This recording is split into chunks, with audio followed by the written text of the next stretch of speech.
বর্তমান সমাজে বা আমাদের দেশে বা আন্তর্জাতিক প্রেক্ষাপটে আমরা কাদেরকে তারকা মনে করছি? কাদেরকে মিডিয়া বারবার আমাদেরকে দেখাচ্ছে? কাদেরকে বারবার রিপ্রেজেন্ট করা হচ্ছে প্রত্যক্ষ বা পরোক্ষভাবে? মোটা দাগে ২-৩ টা সেক্টরকে বেশ প্রায়োরিটি দেওয়া হচ্ছে।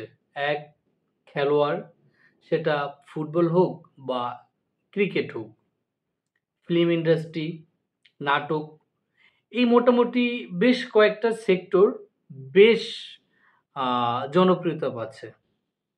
এদেরকে তারকা হিসাবে দেখানো হচ্ছে।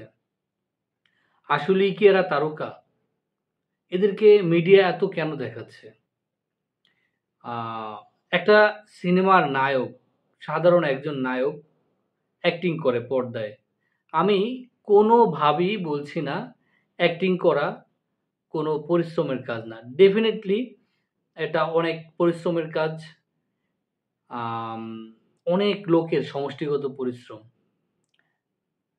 সবাই অ্যাক্টর হতে পারে না। এটা স্বাভাবিক। কিন্তু একজন অ্যাক্টরকে, একজন অভিনেতাকে আমরা যেইভাবে মাথায় তুলে আ একেবারে উল্লসিত, আসলে কি তারা এতটা ডিজার্ভ করে? এতটা পাওয়া উচিত? আমার কাছে ব্যক্তিগতভাবে মনে হয় যারা পর্দার তারকা তারা হচ্ছে ফেক তারকা। Fake star. হয়তো তারা ইন্ডিভিজুয়াল ওই সেক্টরে ভালো করছে, বাট তারা তারা কোনোভাবেই রিয়েল হিরো না। যেটা আমাদেরকে বারবার দেখানো হচ্ছে। ফর এক্সাম্পল ধরেন বাংলাদেশের ক্ষেত্রে নায়ক সাকিব খান, বলিউডে সালমান খান, শাহরুখ খান। তারা পর্দায় অনেক কিছু করছে, অনেক কিছু দেখাচ্ছে। এটার কতটা বাস্তবের সাথে সামঞ্জস্যশীল? প্রশ্ন থাকলো। তাদের ড্রেস আপ, তাদের লাইফস্টাইল, তাদের কথা বলা, তাদের বাচনভঙ্গি, আ তাদের মূল্যবোধ আর আমাদের মূল্যবোধ কিন্তু এক না। সেটা ভারতের প্রেক্ষাপটে হোক বা বাংলাদেশের প্রেক্ষাপটেই হোক। একজন ডাক্তার, ইঞ্জিনিয়ার সারা জীবনেও এত আয় করতে পারে না, দেখা যায় তাদের একটা সিনেমার পারিশ্রমিক যত। তাহলে কি একটা রং মেসেজ যাচ্ছে না? কাদেরকে আমরা প্রায়োরিটি দেওয়া উচিত? একজন নায়ক একটা সিনেমা করে ৫০,০০,০০০, ১,০০,০০,০০০, ২,০০,০০,০০০ বলিউডে ৫০,০০,০০,০০০, ১০০,০০,০০,০০০ রুপি নিয়ে যাচ্ছে। অথচ এই ভারত, বাংলাদেশে বা সারা বিশ্বের প্রেক্ষাপটই সেম। অন্যান্য দেশে ফার্স্ট ওয়ার্ল্ড কান্ট্রিতে হয়তো একটু ভিন্ন প্রেক্ষাপট থাকতে পারে। তবে হ্যাঁ, সিনেমা ইন্ডাস্ট্রি যারা আ রুলিং পর্যায়ে আছে, যারা ডমিনেট করছে তারা কিন্তু মিলিয়ন, মিলিয়ন ডলার ইনকাম করে নিচ্ছে। সেই ক্ষেত্রে আমাদের যারা দেশের ডাক্তার, ইঞ্জিনিয়ার তারা কতটা পারিশ্রমিক পাচ্ছে? এখন এটা একটা ভিন্ন লজিক যে আপনি ফিল্ম ইন্ডাস্ট্রির সাথে হিরোদের সাথে আপনি ডাক্তার, ইঞ্জিনিয়ারের প্রেক্ষাপট মিল করতে পারেন। I agree with you. আমি আপনার যদি এরকম মন্তব্য থাকে আমি আপনার সাথে একমত। বাট টু বি অনেস্ট তাদেরকে এমনভাবে দেখানো হচ্ছে যে তারা রিয়াল লাইফ হিরো, তারা আইকন। অনেক নায়কের, অনেক নায়িকার, অনেক সুপারস্টারের ব্যক্তিগত জীবন আ ঘুণে খাওয়া। কিন্তু তাদেরকে আমাদেরকে বারবার দেখানো হচ্ছে হিরো হিসাবে, সুপারস্টার হিসাবে। যেটা আমাদের বাস্তব জীবনে অ্যাপ্লিকেবলই না। শাহরুখ খানের লাইফস্টাইল বাংলাদেশের প্রেক্ষাপটে মোটেও অ্যাপ্লিকেবল না। ভারতের ১২০ কোটি মানুষের ক্ষেত্রেও শাহরুখ খান কিন্তু অ্যাপ্লিকেবল না। কিন্তু সে হিরো। সাকিব খান আমাদের দেশের হিরো। অনন্ত জলিল আমাদের দেশের হিরো। আসলেই কি তারা হিরো? রিয়েল হিরো কারা? আমাদেরকে তুলে ধরতে হবে। আমার মনে হয় সেই জায়গাতে বড় একটা ঘাটতি আছে। সাকিবুল হাসান নিঃসন্দেহে একজন ট্যালেন্ট প্লেয়ার। তার খেলার স্কিল, তার এতদিনের অর্জন এগুলো নিয়ে প্রশ্ন রাখার মতো, প্রশ্ন করার মতো খুব একটা স্কোপ নেই। বাট ওভারঅল আমরা ক্রিকেটারদেরকে যতটা প্রায়োরিটি দিচ্ছি, যতটা মূল্যায়ন করছি, আমার মনে হয় এতটা তারা ডিজার্ভ করে না। একজন নায়ক, একজন ক্রিকেটার সামগ্রিকভাবে ব্যক্তিগত পর্যায়ে দেশের জন্য কতটা ভূমিকা রাখতে পারে? দেশের মানুষের জন্য কতটা ভূমিকা রাখতে পারে? অনেক সময় দেখি যে দেশের মান আন্তর্জাতিক পরিমণ্ডলে তুলে ধরেছে, এই করেছে, সে আসলে মানুষ কতটা বেনিফিটেড হয়েছে, তাই না? একটা সিনেমা বা একটা কি বলে? একটা ক্রিকেটার বা একটা সিনেমার নায়ক যতটা আম কাভারেজ পায়, যতটা ফ্যাসিলিটিস পায়, সেইভাবে আমি বলতে চাচ্ছি যে বাংলাদেশের প্রেক্ষাপটে ডাক্তার, ইঞ্জিনিয়ার, আর্টিস্ট, আ ক্রিয়েটিভ সেকশনে যারা কাজ করে, যারা দেশের মানুষের জন্য সিনসিয়ারলি কাজ করে, বিহাইন্ড দ্য সিন, আমার মনে হয় এই সেক্টরগুলো এখনো ওইভাবে আমাদের দেশের প্রকৃত যারা মেধাবী তাদেরকে মূল্যায়ন করতে পারেনি। তাদেরকে ওইভাবে হাইলাইট করতে পারেনি। আমি ক্রিকেটাররা ফ্যাসিলিটি পাচ্ছে এটার বিপক্ষে না। কোনো তারকা হাইলি পেইড হচ্ছে, আমি কিন্তু মোটেও এটার বিপক্ষে না। I am just trying to say যে অন্য সেক্টরগুলোকেও আমাদেরকে মূল্যায়ন করতে হবে। বাংলাদেশের ২, ৪, ৫ জন নায়কের নাম আপনি বলতে পারবেন। তারকা খেলোয়াড়ের নাম বলতে পারবেন। এই যে আপনারা এই ভিডিওটি দেখছেন, বাংলাদেশের কয়জন হার্ট স্পেশালিস্টের নাম আপনি বলতে পারবেন? কয়জন কিডনি স্পেশালিস্ট ডাক্তারের নাম আপনি বলতে পারবেন? কয়জন গাইনির নাম, যারা টপ ৫ জনের নাম কি আপনি বলতে পারবেন? বাংলাদেশের ৫ জন বা ১০ জন মেধাবী উদীয়মান ইঞ্জিনিয়ারের নাম আপনারা কি বলতে পারবেন?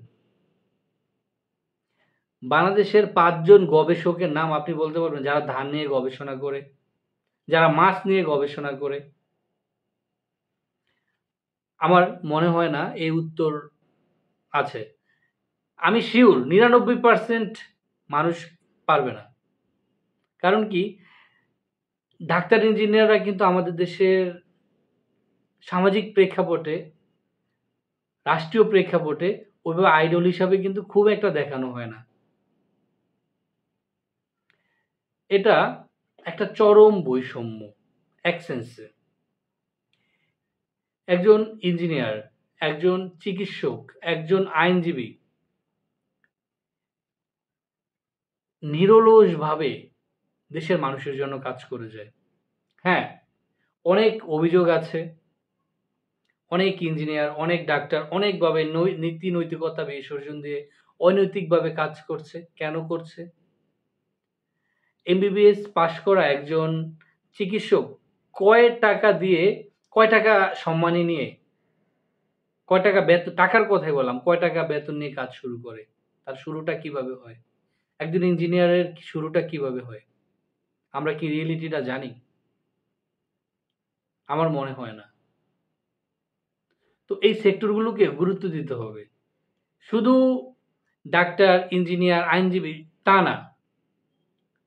প্রত্যেকটা সেক্টরের প্রত্যেকটা মানুষকে মূল্যায়ন করতে হবে। কাজকে মূল্যায়ন করতে হবে।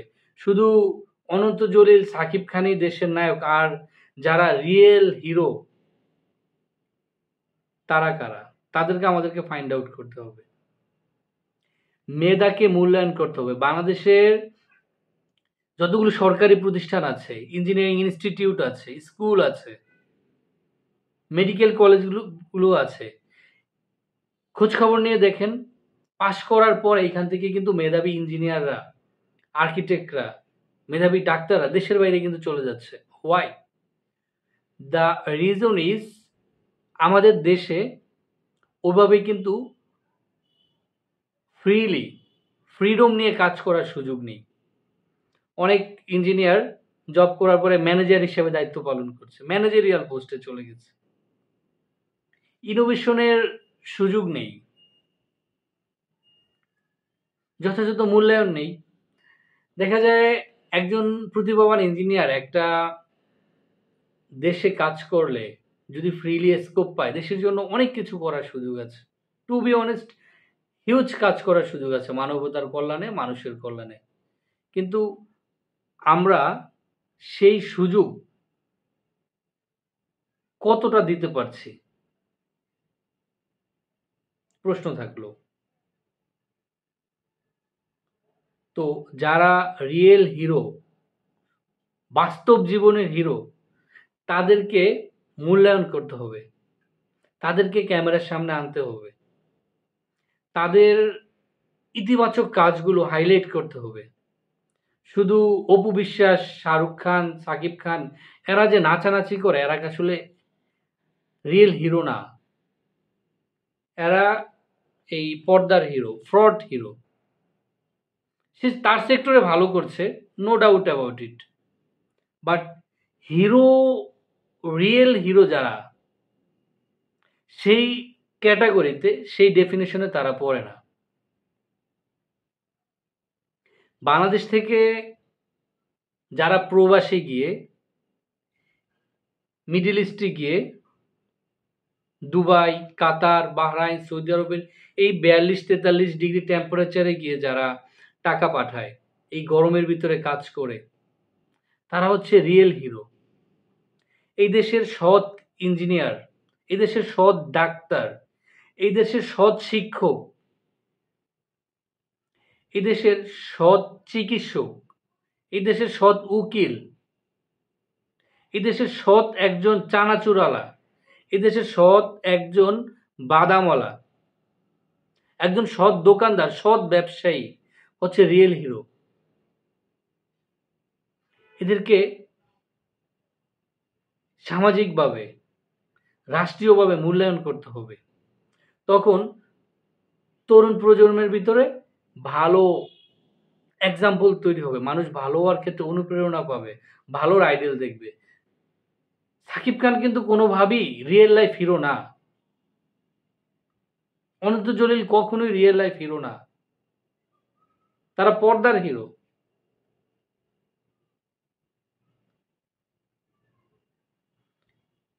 প্রকৃত হিরো যারা, তাদেরকে মূল্যায়ন করতে হবে।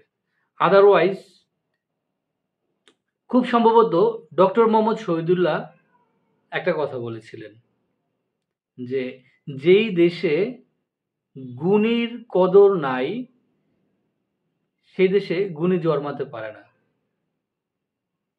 উদ্ধৃতিটি হয়তো তার হতে পারে, নাও হতে পারে, বাট এরকম একটা কথা আমি শুনেছি বা বইতেও পড়েছি, যে দেশে গুণীর কদর নাই সে দেশে গুণী জন্মাতে পারে না। ফর এক্সাম্পল, সচিন টেন্ডুলকার একজন ইন্টারন্যাশনাল আইকন ক্রিকেট সেক্টরের, ঠিক আছে? সচিনকে আমরা যতটা মূল্যায়ন করি আন্তর্জাতিক মিডিয়ায়, আমাদের দেশের এইরকম কোনো ক্রিকেটারকে আমরা কি ওভাবে মূল্যায়ন করি? আমার মনে হয় না। এখন প্রশ্ন হচ্ছে, সচিনের মানের প্লেয়ার আমাদের দেশে কি তৈরি হয়েছে? উত্তর হচ্ছে না। যদি না হয় এর জন্য কারা দায়ী? প্রশ্ন থাকলো। সামগ্রিকভাবে, সমষ্টিগতভাবে আমরা আমাদের দেশীয় জিনিসকে মূল্যায়ন করি কম, প্রায়োরিটি দেই কম।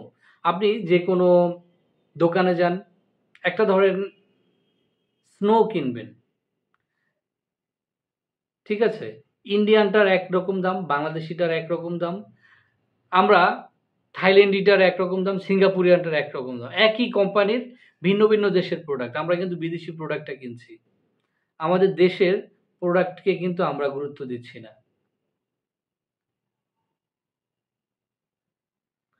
আমাদের যারা লোকাল ট্যালেন্ট, আমাদের যারা স্থানীয়ভাবে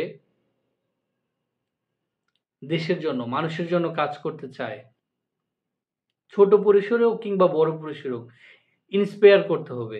একটা কথা আছে না, থিঙ্ক গ্লোবালি, বৈশ্বিক চিন্তা করো, act locally. Think globally, act locally. শুধু খাওয়ার ক্ষেত্রেই দেশি মুরগি গুরুত্ব, আর চিকিৎসার ক্ষেত্রে বিদেশ। বিদেশে যাওয়া কোনো অন্যায় না, যাওয়া কোনো দোষেরও না। যার সামর্থ্য আছে সে যাবে। বাট দ্য ম্যাটার ইজ, আমরা কেন সেই মানের হাসপাতাল গড়ে তুলতে পারিনি সেই মানের ফ্যাসিলিটি দিয়ে? আমরা কেন সেই মানের চিকিৎসক গড়ে তুলতে পারিনি? আমাদের দেশে মেগা প্রজেক্ট হচ্ছে, পদ্মা সেতু হচ্ছে, মেট্রো রেল হচ্ছে। এগুলোর নকশাকার কারা? মূল ইঞ্জিনিয়ার কারা? কারা এগুলো করেছে? কারা ডিজাইন করেছে? আমাদের দেশের ইঞ্জিনিয়ারিং প্রতিষ্ঠানগুলো সেই মানের ইঞ্জিনিয়ার কেন প্রডিউস করতে পারছে না? যদিও থেকে থাকে তাহলে কেন ধরে রাখতে পারছে না? পদ্মা সেতুর ডিজাইন ফি কত? মেট্রো রেলের ইঞ্জিনিয়ারিং কনসালটেন্সি ফি কত? যদি জানেন চোখ কপালে উঠে যাবে। হাজার হাজার কোটি টাকা আমাদের দেশ থেকে চলে যাচ্ছে। পদ্মা সেতুর ইঞ্জিনিয়ারিং ফি যা অনেক ইউনিভার্সিটি তৈরি করে ফেলে, মানে বানানো যাবে, অনেক মেডিকেল কলেজ বানানো যাবে। আমাদের দেশ থেকে প্রতি বছর যত মানুষ দেশের বাইরে চিকিৎসা করতে যায়, আমরা যদি আমাদের নিজের দেশেই সেই মানের হসপিটাল স্টাবলিশড করতে পারি, সেই মানের ডাক্তার আমরা এখানে বানাতে পারি, তাহলে আমাদের দেশের টাকা আমাদের দেশেই থেকে যাবে। শুধু দরকার কি? রাজনৈতিক সদিচ্ছা। আমাদের দেশের রাজনীতিবিদ কারা? কোনো একজন মানুষও খুঁজে পাওয়া যাবে না। ছোটবেলায় কাউকে জিজ্ঞাসা করা হয়েছে, "তুমি বড় হয়ে কি হবে?" ডাক্তার, ইঞ্জিনিয়ার, পাইলট বলা হয়। কেউ বড় হয়ে এই কথা বলে নাই। বাংলাদেশের এমন একজন রাজনীতিবিদও পাওয়া যাবে না, যারা বর্তমান ক্যাবিনেট আছে তারা বলেছে যে, "আমি বড় হয়ে রাজনীতিবিদই হতে চাই।" এরকম একজনও পাওয়া যাবে না। যারা ক্লাসের মেধাবী তারা হয় ডাক্তার, না হলে ইঞ্জিনিয়ার, না হলে উকিল, ব্যারিস্টার এইসব। অথচ এই উকিল, জজ, ব্যারিস্টার, ডাক্তার এদেরকে কারা চালায়? ইঞ্জিনিয়ারদের পলিটিশিয়ানরা চালায়। তাই না? পলিটিশিয়ানরা চালাচ্ছে। তো আমাদের দেশের যারা পলিটিশিয়ান তাদের অনেক বেশি দূরদর্শী হতে হবে। দূরদর্শী কখন হবে? যখন মেধাবীরা রাজনীতিতে আসবে।